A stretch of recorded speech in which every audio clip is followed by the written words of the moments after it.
Olá, bom dia, garotada do sexto ano, Escola Mestre Jesus. Aqui é o professor Newton e vamos dar início ao nosso próximo capítulo, capítulo 10, tá? Onde a gente vai falar sobre o Império Bizantino. Nós já falamos sobre a crise do Império Romano, e quando a gente falou sobre a crise do Império Romano, eu falei que vai chegar o momento em que o Império vai ser dividido, né, em duas grandes partes. Um lado, capital, justamente a cidade de Constantinopla, tá? Conhecido que é o que a gente chama de Império Bizantino. Do outro, você tem o Império Romano, como você já conhece, tá? Vamos lá, Constantinopla, entender um pouco aí a história de Constantinopla. Gente, Constantinopla, antes de se chamar Constantinopla, né, se chamava Bizâncio e ela era uma antiga colônia grega, tá? Era um local aí onde era um ponto estratégico aí para o comércio, porque ele ficava aí na entrada do Estreito de Bósforo, uma parte que liga o Mar Negro ao o mar Mediterrâneo, ou seja, ainda tem como chegar no mar Egeu, né? Bem aqui, ó. Bem aqui, ó. Constantinopla, antes chamada Bizâncio. Então, ela liga essas regiões aqui, ó. O pessoal que tá aqui faz comércio pelo mar, né? A mesma coisa quem já tá para cá para baixo também. Aqui, essa parte, os produtos que vêm daqui para cá e os que vêm daqui para cá, todos passavam por Constantinopla. É por isso que a gente diz que era um grande Bizâncio, era um grande entreposto comercial, né? Essa localização era estratégica, era um local de trânsito de grandes produtos, era meio que a interseção entre o Ocidente e o Oriente. Muitos produtos do Oriente que não existiam no Ocidente passavam por Constantinopla para serem comercializados lá. Ano que vem, né, no sétimo ano, que se Deus quiser já presenciar as aulas, vocês vão entender a importância que foi Constantinopla para a formação de todo esse comércio, de toda a expansão marítima. Só que isso a gente vai conversar lá na frente, tá? Lembrando, gente, isso aqui é toda a extensão que chegou o Império Romano, toda a extensão territorial, tá? Aqui o Império Romano do Oriente, aqui o Império Romano do Ocidente, tá? No ano 324 e 330, Constantinopla Lembrando, ela era uma colônia grega, porém os gregos foram dominados pelos romanos. Você sabe disso, né? No último capítulo nós conversamos, inclusive, sobre o quanto de admiração que os romanos tinham pela cultura grega, tá? Então, a gente tem aí o imperador Constantino vai determinar a construção de uma nova capital. E aí o Bizâncio passa a se chamar Constantinopla, certo? 395, o imperador Teodósio vai dividir o Império Romano nessas duas partes. Constantinopla cai em 1453, quando o Império Turco-Otomano vai tomar a cidade, que hoje se chama Istambul, tá? Ainda é a principal cidade turca, tá? Istambul, se vocês pesquisarem, vocês vão encontrar uma cidade muito rica, inclusive, tá? Política e economia. A forma de organização, gente, era uma monarquia teocrática, ou seja, a ideia aí de que o governante era escolhido, era um representante de Deus, tá?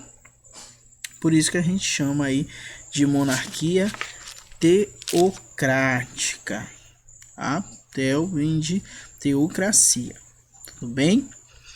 Comando da igreja era desse imperador, o comando do exército e a administração do estado, ou seja, esse imperador conseguia concentrar esses poderes em suas mãos, tá? Era um império muito enriquecido. Lembra, o comércio era muito forte. Aqui nós temos exemplo de moedas utilizadas pelo Império Bizantino, tá? O fato de ser um império enriquecido, de ser um império muito forte economicamente, ser um império localizado aí, ter cidade localizada em um ponto estratégico, tudo isso fez com que muitos estrangeiros cobiçassem esse território. Então, ao mesmo tempo em que os bizantinos têm uma prosperidade, é preciso se preocupar também com ataques estrangeiros, tá? Fora a cidade aí de Constantinopla, existiam outras cidades também importantes, tá? Como era o caso de Tessalônica e de Alexandria.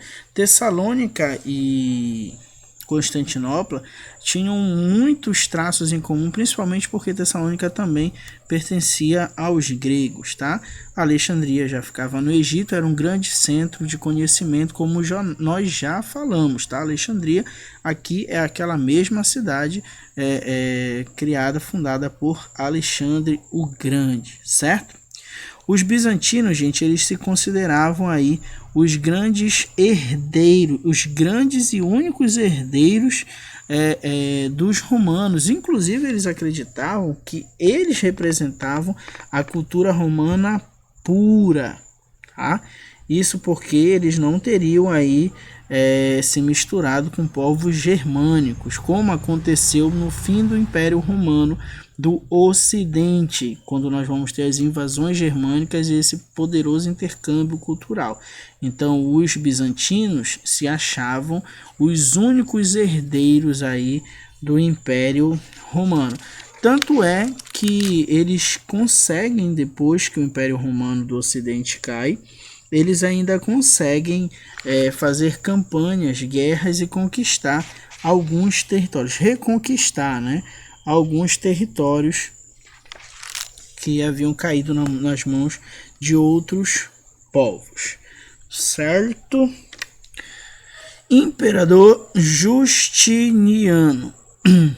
Gente, Justiniano, esse rapazote aqui, ó, essa figura belíssima, representado aqui, sem dúvida, é o imperador mais famoso do Império Bizantino. É ele que consegue reconquistar aqueles territórios que eu falei ainda há pouco para você, tá? Território da Península Itálica. Em 565, o Justiniano faz o favor de morrer.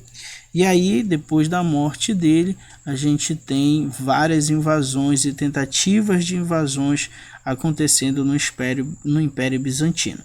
Mas é importante falar sobre Justiniano, o esforço que ele faz para unir o Império, segundo ele, sobre a mesma legislação, ou seja, as mesmas leis, a mesma língua e a mesma fé.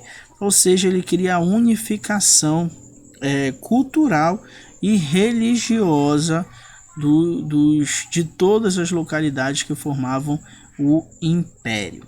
Sem dúvida, os grandes inimigos dos bizantinos eram os persas, e a gente tem em vários momentos o confronto entre esses dois grupos. Em 614, os persas e bizantinos vão entrar em guerra. Quem vence a guerra são os bizantinos. Quando chega a 626, de novo a gente vai ter Constantinopla cercada, dessa vez por persas e aí outros povos. Mais uma vez, os bizantinos conseguem expulsar. E aí a gente entra numa questão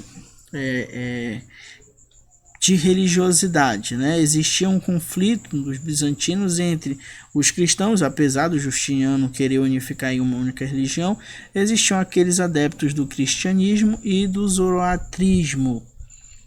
Isso vai fazer com que ocorra a intensificação da fé dos cristãos em seus santos, em seus ícones que eram adorados por eles, tá?